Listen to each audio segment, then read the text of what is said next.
Welcome back, everyone, to the Epic Scales podcast presented by DJD Graphics, episode 35. I'm Jacob Dove of Phenom Motorsports, along with Shaun Blight of Canadian Racing Tours.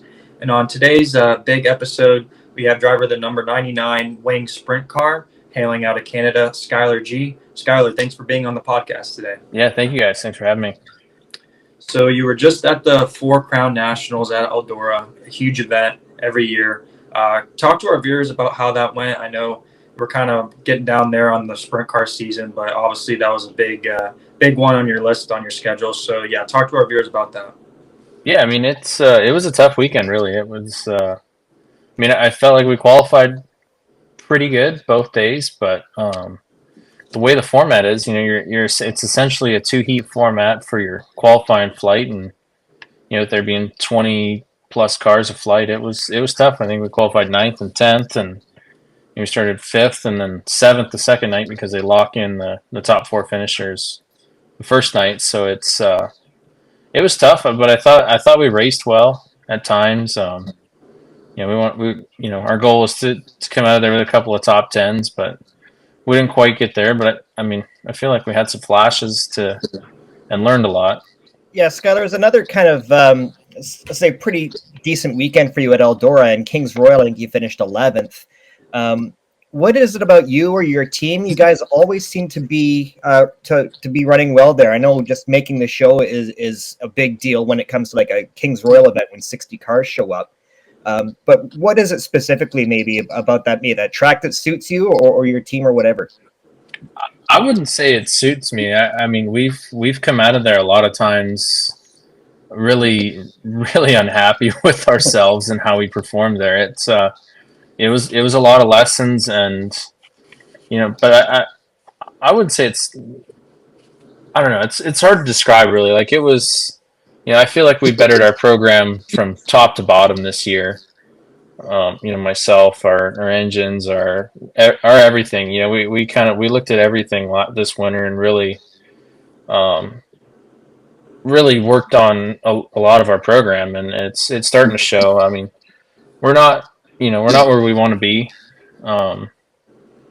Realistically, I think we have the equipment and the ability to run a top 10 with either national series on a regular basis, but it's tough. I felt like I got a really good start Saturday, and I was past a few guys that ended up finishing in front of me, but restart right away, kind of give all that back. So it's I think if we have a few things go our way and we keep working getting better here, we should be able to run a top 10 consistently. And you mentioned about you're trying to get your program for your 410 racing throughout this year, but kind of off camera, we're talking about the differences between the high limit and World of Outlaws. Kind of discuss with us about you're not a full-time World of Outlaw or high limit guy, and you've ran both races with those guys. Talk about how difficult, we've had a lot of sprint car guys on our podcasts and talk about how good the competition is. And in our opinion, sprint car racing is in a good place as far as, having, 10 to 15 guys who can win on any given night show up and put on a good show. So yeah, talk with us about, how that stacking up to that level of competition is a challenge for you. Yeah, it's tough both ways, and there's plus and minuses to both running, with both series. But I feel like the high limit roster is a little bit deeper as far as guys who can win on any given night. I mean, there's guys who didn't have great starts who have won some races here of late with high limit, and where the Outlaws, it seems to be the top 6 to 8 guys are more where or the guys who are winning versus the guys who are just running well. And when we looked at the schedules this winter, we wanted to run as much as we could with either series and just try and race at that level as much as we could. And we've done some local stuff here and there, but it was more to try some stuff. We got some different cars and that sort of thing. So we're more venturing out to try some stuff versus doing it against the High Limit or the Outlaws. It's, when you go to race with those guys, you kind of got to have all your ducks in a row, and there's not a whole lot of a trial and error with those guys. I'm curious about your, mentioned growing your program there with Logan Fenton Racing. I went to my first Kings Royal about 3 or 4 years ago, I think it was, and you guys were just kind of struggling just to make a B main. And now you're a lot more competitive. Talk about your team, your car owner, maybe the guys who help you out in the pits, and your sponsors, and how that's all been able to come together and really grow in the last couple of years here. Yeah, it's been great. It's it was kind of it started really from virtually nothing. I mean, Logan had bought some equipment, and him and I got started together, and I guess it'd be November of 2021, and we kind of looked at what I had, what he had, and kind of combined our stuff a little bit to make the best go at it. When we started, he didn't even have a shop at his place yet. He's building it now, and has been building it the last year or so. But he retrofitted his horse barn so we could race out of it the first 2 years until he was able to put up his new building. And then, we've had some really good people, get us started and to continue to help us. The Nelson brothers out of Montana, John and Junior, they do a lot for us. Continue to do a lot for us. It's Logan's uncle is actually, he was the first crew guy that we had, Tim, and he was with us full time the last year and a half, and then he's since had to go back to work. So he still comes out when he can, but for the most part, we had another guy, and he moved on. So it's, as of the last month and a half or so, it's just been my parents and I throughout the week getting everything ready, and then I've had a handful of friends come out and help us at Port Royal, and buddy of mine Clay came to Eldora, and we've just been, we're actively looking for help, but not. We're trying to find, say two of the right guys, more just two guys to fill a void right now because the season is kind of slowing down. Yeah, so that's kind of where we're at. We're looking for help, but we don't want to just find somebody to fill the void, and it's not somebody we're necessarily after. And as far as sponsorship at Logan Fenton Racing, you have some partners like Warrior Buildings, Building Packages Direct. Talk about what role they play in your sprint car career. And we always talk about this on our podcast, how expensive it is to go racing in a full schedule, and you're racing a lot throughout the year. So yeah, to kind of discuss what those partners play a role in your racing. Yeah, it's huge. I mean, Warrior Buildings is actually Logan's business, and him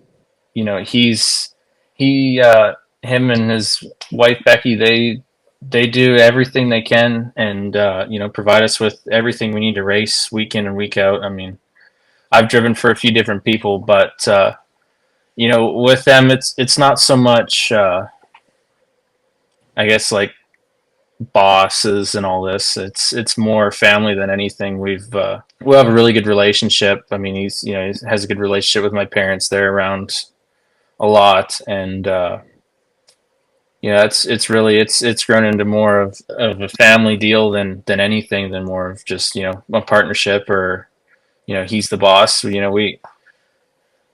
We communicate a lot with everything that we do, racing, and we see eye to eye on a lot of things, and and where we want to go with this, and what we're trying to build towards. All right, so I want to go back kind of to the beginning here, SKYLAR, because you're not from a traditional sprint car background like a place like Iowa or Pennsylvania or something like that. You're from just south of Edmonton, Leduc, Alberta. I spent 12 years living in Edmonton myself, so I got down to Castrol Raceway, which is one of the tracks that you ran locally at. Talk about how you got your start in sprint car racing and how you were introduced to it. It's I was born into it. I didn't have much choice other than to be a racer. But no, I mean, I played hockey and stuff growing up, like a majority of Canadian kids. But my dad raced with the Outlaws in the early mid '80s, and then they moved back to Edmonton and had a speed shop and all that. And I started racing go karts and cage karts when I was 6, and then slowly worked our way up from there. We got into micro sprints at Deming Speedway when I was 9, and then we were traveling a lot to race.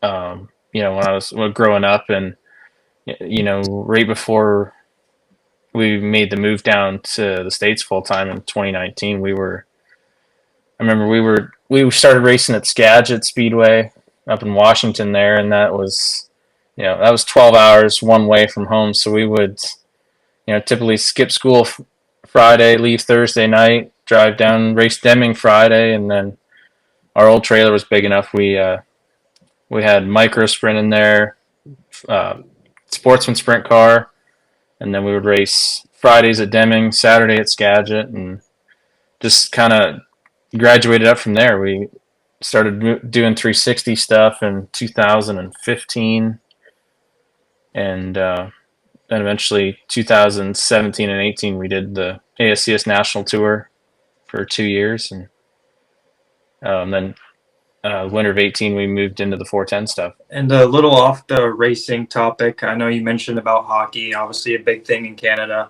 I just wanted to let our viewers know there's no hard feelings between Skylar with being oh yeah, and him being an Oilers fan. Everybody has some different hobbies or sports that they like, and just so happens, us Florida Panthers fans have been through a lot of rough years, so it was definitely cool to get a win, and just wanted to get a laugh for being the Oilers this year. Yep. But Skylar, kind of talk about other than like hockey and sports stuff, like what are some things that you like to do when you're outside the racetrack? Sometimes race car drivers can be so honed in on being at the racetrack, working on their car. What are some things that kind of takes your mind off of that and kind of relax and reset? Man, it's tough anymore. Like us being a little bit short on help. It's I don't get out very much from the shop and the racing on the weekends. Throughout the wintertime I do a little bit. I get to go home for about a month over Christmas and do some snowmobiling and all that. And then I have a couple grain trucks here we run in the fall, so that stuff's going to be getting busy here within the next week or two. I'll be busy with that and racing. So not a ton. I try to play hockey a little bit here throughout the wintertime, but it not much anymore. And just one more thing on the hockey. I'm a big fan of your helmet, Skylar. It's one of the coolest ones. I know at Kings Royal, Cy Lynch had like an Ole Miss kind of football style helmet, which was also really cool. Just as a sports fan, I got a couple pictures here while you're talking that I can pull up. How did the concept of your helmet come up? Who's kind of your wrap guy or paint guy that does it, and talk about that because it's really cool. Yeah, obviously the the Stadium Series jerseys they did here this year was one of my favorite versions of the Oilers jersey. So I saw it right away, and I called Clay at CA Customs. I said, I got a new helmet here. I need it painted. This is what I'm thinking. I don't really have any other ideas, but here's the logo, and you come up with the rest. And that's kind of how it goes for me. I'm not. I don't do design work and all that. I kind of have a hard time drawing a stick man, let alone anything else. So I leave that to him. He's really good. He knocked it out of the park. And what you mentioned, you talked about it kind of the last couple episodes too, that the sprint car season or racing season, unfortunately, is kind of slowing down. What do you have on your schedule here for the rest of the year? Well, the plan is this weekend to head to Florence with High Limit on Saturday, and then Tuesday at Atomic. And then from there, we'll head out to the National Open. And then I think we have the following weekend again in Ohio. I want to say it's at Atomic again as well. And then following weekend, we go to I think we run we may go to Texas depending how our engine situation is here following the next weekend or week and a half with high limit, and then I think our plan is to finish off the remaining Outlaw schedule. And before Shaun gets into our DJD gear rapid fire segment, obviously, you know, a lot of drivers have merchandise. I know SKYLAR is going to have some merchandise for high limit shows. So, yeah, I'm rocking it there. Yeah, love this one. Yep. So, SKYLAR, talk to our viewers about how the fans can support your merch. Yeah, we're actually we're still building the website here now, and all that. So we're hoping to have it done here within the next week or two. But right now it's mostly track sales, or if you message our Facebook page, we can send them out that way. But we're hoping here in the next week, 2 weeks at the most, to have the online store up and ready to go. All right, perfect. Well, it was great to see you at Eldora. We had a great time hanging out in the pits there after the races and kind of before and during. Before we let you go, SKYLAR, we always finish with our DJD Gear Rapid Fire segment. We've got 10 questions for you. We just fire them off, and you come up with the first answer that comes to your mind. All right. So with that in mind, I think I know the answer to this one, but we'll ask it anyway. Why the number 99? Well, actually, I really wanted to pick the number 16, but there was another guy at home who had that, so my dad's like, well, you got to pick something else, and ultimately I landed on 99. It wasn't. I don't know if it was a hockey related thing or not. I don't remember. It's been so long, but it probably was. And family aside, who is your favorite Canadian race car driver of all time? Ooh, probably have to say Travis Roots. See, with the number 99, I was thinking Greg Moore. That's my all-time favorite. Yeah. We talked about this on the weekend, so I like your answer for this. What's the thing you miss most that you can get in Canada that you can't get in the States? Tim Hortons is right up there. Boston pizza. I mean, there's a few things. Yeah. What's your favorite place to stop and eat on the road? Man, they asked us this at the high limit races this year, and I totally fumbled it. But I said Sheets in Pennsylvania, but I'm thinking it's going to have to be. We used to go to In-N-Out all the time after the races at Chico. Yeah, I've never been California. We don't have yeah, those, so I need to try that. Tanner Holmes mentioned it. He's obsessed. Yeah, so. yeah, it's tough to beat. Your favorite band or artist? Oh, probably Zach Bryan. Nice. You've raced at a lot of different tracks, but what's one you haven't been to that you really want to go to? It doesn't have to be dirt. If you could race anywhere. Yeah, probably in Australia. I think it's Premier Speedway, maybe, or Valvoline. I don't remember what it is. I know it gets super slick and it gets like a curve around the fence, and those guys seem to race is absolutely as hard as they can, sliding and all sorts of stuff. It looks like a blast. Which sprint car race has the best post-race party? Probably Knoxville. What's your I'll expand this one a little bit. You're from Leduc, but what was your favorite thing to do in Leduc or Edmonton? Snowmobiling for me in the wintertime was, outside of racing and hockey, it was, I always enjoyed going. We would go out to Valemont and, McBride, Blue River, sledding. And you got 10 months to do it, so that's great. What's the last Oilers game you went to? It could be home or away. Oh, it would have been a home game back in 2019. All right. And last one, if the Oilers ever won the cup, how would you celebrate? Oh, man, I was hoping to go this year. I don't know what we would do. There was a few of us that we looked into some flights to go to South Florida. Awesome. Well, I'm a Canucks fan, so I can't really talk to either one of you guys about these hockey teams, but maybe one day we'll see. Maybe we always say always next year. That's right. Skylar, thanks so much for joining us, and Yeah, best of luck thanks the for rest having of the me. year. And I will catch up with you in Charlotte, if not before. Sounds good. Thanks, guys. All right, thanks. See ya. Thanks. So thanks again to SKYLAR GEE for being on today's podcast. We really appreciate it, and we wish him the best of luck this coming weekend. Before we let our viewers go, we wanted to talk about Shaun was at the Four Crown at Eldora, so he's going to share about his experience and also where I was at this past weekend. Yeah, so it was my first time going to the Four Crown Nationals. It was a really cool event. Like, I've never seen the midgets live, and Eldora is a pretty wild place to see the midgets at. I was talking to a couple of the sprint car guys during hot laps. I won't mention any names, but they were just like, these guys, like, we're crazy, but these guys are another level. So they were blown away.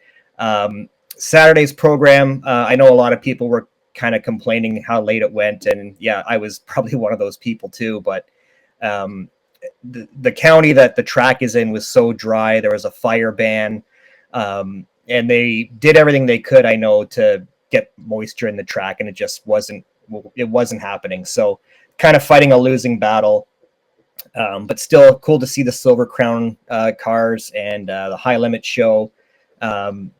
And then Friday night was a much better kind of a event than Saturday. The track was in better shape.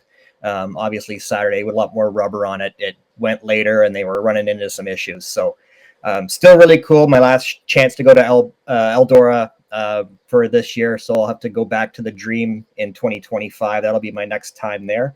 But yeah, highly recommend it if you're a open wheel sprint car fan. That's a must attend. Yeah, and while Shaun was getting dusted, I was watching get dusted on my phone while I was at the Bull Ring of Marion County Speedway in Ocala, Florida. I was supporting our Phenom Motorsports guy, Tyler Landis. He was racing his number 66 micro sprint. It was a long night. There was 10 classes, and of course, our guy Tyler, he was the last race to go out. And it didn't get over till 1 o'clock in the morning, and it wouldn't have gotten over at 1 because the last feature was supposed to be 20 laps. Ended up getting cut to 10 laps because there were so many cautions. So, yeah, it was still a good time. You know, you can't complain being at a dirt track and a racetrack in general. So, still had a good time hanging out. But yeah, definitely looking forward to. I won't be in attendance again this year, but wanted to give a shout out to Driven to Save Lives. Obviously, we're big ambassadors for Driven to Save Lives at Phenom Motorsports. So make sure to check out the BC 39 this weekend at Indianapolis Speedway. It's a really cool event honoring Brian Clausen. So make sure to, if you're not going in person, to make sure to watch it on Flow Racing. And there's non-wing sprint cars along with the midgets for the first time out on that tiny track in the middle of, the Brickyard. So it's pretty cool. And before we end today's podcast, obviously you guys are probably been waiting around wondering if you won or haven't won yet, but we're announcing the winner for our 100 subscribers giveaway. And we wanted to take some time to appreciate everyone because I think Shaun knows that we're at 156 subscribers now since we've announced this announcement. So I guess we're going to call it 150 subscribers. Right. So yeah, so just before you draw the name, I've got a couple things just sitting here handy that'll be included. I've got my buddy Liam Martin was kind enough to donate one of his hero cards, so I got that here. Danny Sams, friend of the show, autographed hero card from him, and this autographed Devin Moran mini door panel, which is really cool. So it's been kept in this wrapping under close in good protection, so it's in good shape. And so Jacob, you've got our winner, and I'll let you announce who it is. Yeah, so I don't know if we'll insert some drum rolls or we'll just imagine it, but yeah, Kyle 279, Kyle Olson 279, you are the winner of our giveaway. We really appreciate you for subscribing, following the channel. Obviously, we appreciate everyone who subscribes. So yeah, Kyle just so happens to get some extra goodies from us, and I'm sure we're going to do plenty more of these giveaways. So stay tuned for some more. I know on my end, sending some more goodies, a hat, T-shirt, some nice stickers that Shaun has and Darren have both thrown in. So yeah, you're going to get a nice package from us, and yeah, we really appreciate the support. And keep liking, subscribing, and we'll see you guys in the next episode. After the Scales is proudly presented by DJD Graphics. From commercial and personal vehicles to racing bikes and cars of all makes, models, and disciplines, DJD Graphics can fully customize your vehicle to suit your needs. For more information, contact Darren and visit his website at www.djdgraphics.com. Tell him Shaun and Jacob sent you to receive special rates.